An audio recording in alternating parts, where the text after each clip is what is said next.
जोहार गे आर मिट्टेन अनोढ़ाई आंजमाबन कना ओना अनोढ़े रिया नितुम दो हिली ऑल अकादै नोआ दो 20/1/2018 आदो सनाम कोठेन नेहर तहेन कना जेवनो सब्सक्राइब अबन पे आर सनाम गाती कोठेन शेयर पे नियागी इन सेज खय नेहर आंगा तारा नामिदो साजान थक्की जनो जग राचा थरी थटी कुड़ी हचन गनो ओम बहय चारचा काते इसिंदा मणि रेडी चटुए डिंगो कुआ केचपान कमी तोरय गिडी काते दुको छाछ को जोड़ा सेंगेल लगा काते आदो दाग को चुंगाया हटाते मई चेहर बहर गुम में चावली और हिसाब काते चावले सोम काते दौड़ खादली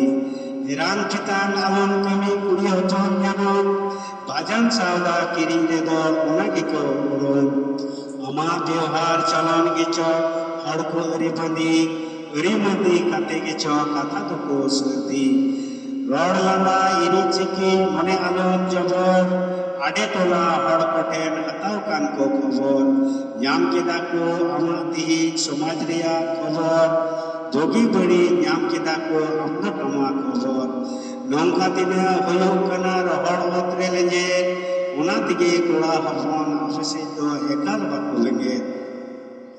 ओनकाते आदो कुड़ी दोटे जार को चाबा कान साजाव सफराव लगे आदो पैसा लगा कान अंडी पुरो व्यवसालाबो आमेम दुकान कान नौकाते आदो आदो कोआ समाज वडे कान कुड़ी कोड़ा थोड़ा आचो बाबुल हदीस कान हड़ हपना ताही चलान उटा चाबा कान ओना तेगी हुडर कोदो मेलो काते चलान को चटो कान समाज केटे बरु खातिर येल काते बाको रोड़े कान बाबा बहू मई बती जतो को हिनी कान उनर संगे टेड़ा लेना ओह सगई कान सेटेर सावते उनी को भीतर से जे कान उसी मांगते टेड़ा दको मानत इदी कान पहिल गोगो दसार बहू तेसार तो मई बेटी गोगो बसो बहू महिला साफा तो मई बेटी बोंगा बोरो बाको मिठन इसेम समाज रे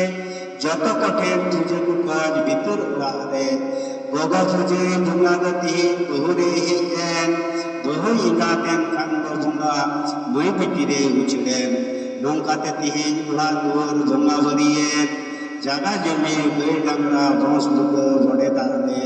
जोगे सियाए जोहार की।